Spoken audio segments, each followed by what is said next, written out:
see the palpable frustration setting in for a team that knows it has to win every day and now finds itself 6 runs down in the 6th inning.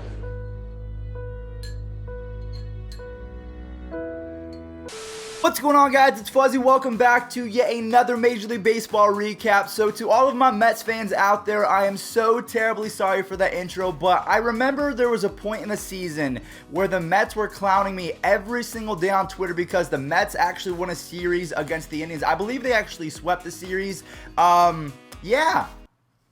Hi. All jokes aside, I do want to go ahead and support you guys because even though you're Mets fans and even though you guys might hate on me from time to time, I want to go ahead and support you guys in return. So we're going to talk about the Mets today. Also, Mookie Betts might have had the best throw in 2019. Also, Bryce Harper is in the mix as well in the same video, throwing out a guy at home plate. So there's going to be a lot to talk about even though there was only like 4 or 5 games. But make sure you guys watch all the way until the end because it's going to be a fun ride. If this is your first time on the channel, if you like baseball, we post these videos every single day, so it's the best way to stay up to date with the wild card races as well as just scores in Major League Baseball. And I think we have pretty much everything out the way. If you're going to any sporting events, use code Fuzzy to save $20 off on SeatGeek. And without further ado, it's time to start talking baseball. In the 13th, swinging a drive, and this is going to win it. Anthony Alford has walked off the Orioles, and they win it 11-10. We saw so many home runs in that game. It was ended with the home run. Austin Hayes is doing big things. I'm excited to see how the Orioles are going to look in maybe a year, maybe a year and a half, because they just had the #1 overall pick, Adley Rutschman. He is raking right now. But we're going to go ahead and move on to the Nationals versus the Phillies game. I called it a few days ago. I told you guys that Trey Turner, when he had 2 home runs, I believe it was 2 games ago, that he was going to get hot. He did it yet again. The Nationals with Trey Turner and Patrick Corbin, even though Bryce Harper was throwing people out at home plate, it wasn't enough. As the Phillies, they're eliminated by Bryce Harper's old team, the Nationals. So I think they got the last laugh, as evident by the Twitter account for the Nationals, who tweeted out a picture of Rendon laughing at Harper. And I don't know why they did that. Just kidding, we all know. Yo, the Nationals Twitter account is very petty. I don't like it. Walks 1 for 3 against Eflin, and he hits this one well out to center. Going back, Hazley. Eflin. And Trey goes deep to left. See you later. 3 innings, 3 solo homers, and the Nats are dialing. So now that you guys just saw the highlights, I do want to talk about one player real quick. So Patrick Corbin, he signed a massive deal in the offseason. I want to go ahead and read off his 2019 stats because I believe that's going to be his final stat for this year. He was 14-7 with a 3.05 ERA and an almost 11 strikeouts per 9. So in my opinion, the Nationals 1-2-3 punch, it might be the best in baseball when you have Corbin as your number 3 pitcher. Right, so you Mets fans, you might want to go ahead and plug your ears for the next second, especially when I bring up this next name, Jorge Alfaro. He put the final nail in the coffin yesterday on the 2019 Mets season, but I'm going to give some props to the Mets because at one point they were 11 games under 500, so the fact that they were able to even make a playoff push in the final weeks of the seasons, I'm going to go ahead and tip my cap, but I'm not going to take my cap off because I have bedhead. So yeah, the Mets, they did lose yesterday to Jorge Alfaro and the Miami Marlins, but hey, not a horrible season. You tried your best. Alonso hammers it to left. Coming in for it is Ramirez. He'll have to play it on a bounce. And with that base hit, Alfaro coming up. This one is in the air, right center field, and hit deep and gone. Grand slam, Jorge Alfaro. His 2nd homer of the game.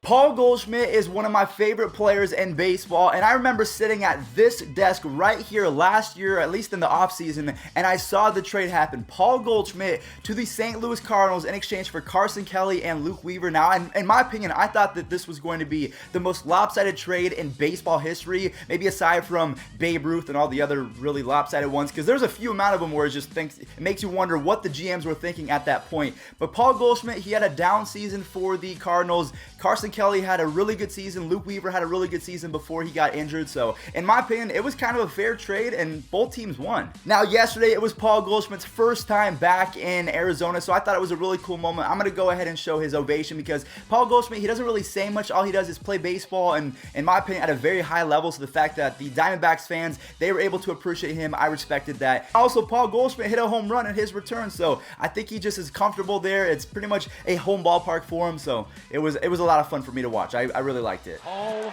Goldschmidt, first time of it. And that ball's hit deep to right center field. Backing up is the right fielder to the track, to the wall. Big fly, Paul Goldschmidt. His 100th home run in this ballpark. Diamondback fans are enjoying this moment for Paul Goldschmidt. Alright guys, so what we're going to do right now is we are going to talk about the Red Sox versus the Rays game, because when you have Mookie Betts making throws like the one that we're about to show, you would think that the Red Sox would get hyped up and win this ball game. No. No, no, no. As you can see by the flag behind me, I am a diehard Cleveland Indians fan. I mention it in every single video. I'm sure you guys are getting sick of it. I completely understand, but the Rays, I mean, the Red Sox are not a bad team. They have all of these games won for the most part, and then the Rays, they just complete the comeback. Whether it's 6 runs in the 4th inning or they make the comeback and hit back-to-back walk-offs, the Red Sox are just an abomination, and they're making me suffer now because the Indians, with that Rays win, we're now half game back in the wild card. So, roll it. And Adama swings and launches one way up into the air and left. Pitch. Swinging a ground ball. Fair. Walk home and score. On his way to second, Garcia. He's going to race for third. Here's the throw. It is. Look at Mookie's reaction. So like I said, ladies and gentlemen, with that win, the Rays are now in 2nd place for the American League wildcard. If you guys want me to, I'll go ahead and talk more about the wildcard standings at the end of every video, but that's completely up to you. Leave a like on this video if you guys want to see that. But I'm going to ask you a question. Which throw was better, the one that you saw from Mookie Betts or the one that I didn't show from the Phillies game? This is coming from Bryce Harper, who everyone says is overrated and sucks. Do you know that Bryce Harper is leading all of baseball in terms of right fielders with 13 outfield assists? He also has a plus 900 OPS in the second half, and he's 9 for 9 in stolen base attempts in the second half. But yeah, Bryce Harper sucks. Pitches line the opposite way of base hit. Soto's going to at least get to third. They may score. Henley's going to wave him home.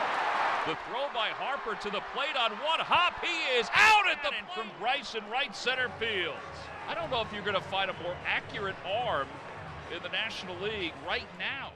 Alright guys, now one more thing I want to talk about now that you've been able to see the Bryce Harper throw and the Mookie Betts throw. I'll be honest, Mookie Betts, his throw was 1,000 times better, but I wanted to bring up Bryce Harper because I think his season actually wasn't as bad as everyone's making it out to be. I think the Phillies, they're just not a great baseball team. Rhys Hoskins is hitting under 200 for the last 2 months of baseball. Andrew McCutchen, Sir Anthony Dominguez, Pat Neshek, David Robertson. So the Phillies, they were depleted by injuries. Also, Odubel Herrera is a jackass, so he was part of the problem as well. So the Mets and the Phillies, honestly, they're not going to make the playoffs, but considering what they had to work with, I'll tip my cap to that. The Phillies, injuries and not a good roster, and the Mets being 11 games under 500 and almost making the playoffs, not bad. Now, one more rant I do want to go on because this video has kind of been all over the place, and that's simply because there was only 5 games yesterday. So what am I going to talk about for the rest of the video? We are going to talk about this day in history, so make sure you guys don't go anywhere. But we have to talk about the Tampa Bay Rays. They keep winning ball games. They are in the thick of things for a playoff race, and yesterday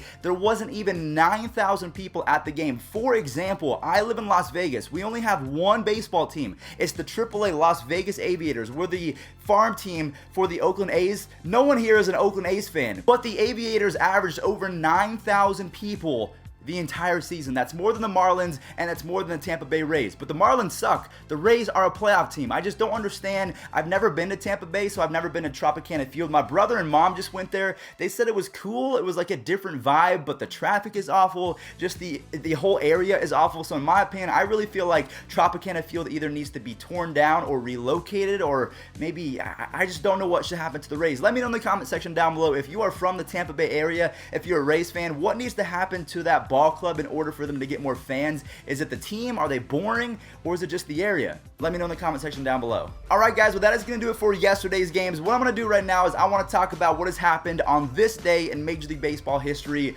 On September 24th, 1925, Babe, the Great Bambino Ruth, hit the first ever walk-off grand slam with his team losing by 3 runs. So he was down by 3, he hit a grand slam to give his team a 1-run victory. That was the first time that ever happened, so I wanted to go ahead and tell you guys that pretty off the wall information, but something that you guys can bring to school with you today or tomorrow. Next up, on September 24th, 2006, Trevor Hoffman earned his 479th career save, which at the time was a Major League Baseball record. He was eventually passed by Mariano Rivera, we all know that, but on September 24, 2006, he passed Lee Smith and became the #1 saves leader. And then last but not least, September 24th, 2012, Curtis Granderson became the 5th player in Yankees franchise history to have 40 home runs in back-to-back seasons. So that's going to do it. Thank you guys all so much for watching. My voice is starting to go. I'm still recovering from the weekend. I'm going to go blow my nose because allergy season is here. I'll catch you guys in the next one.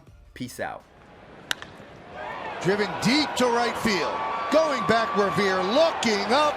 See ya! A lone home run into the upper deck. It's 4-0 Yankees. And for Granderson, his 40th home run of the year.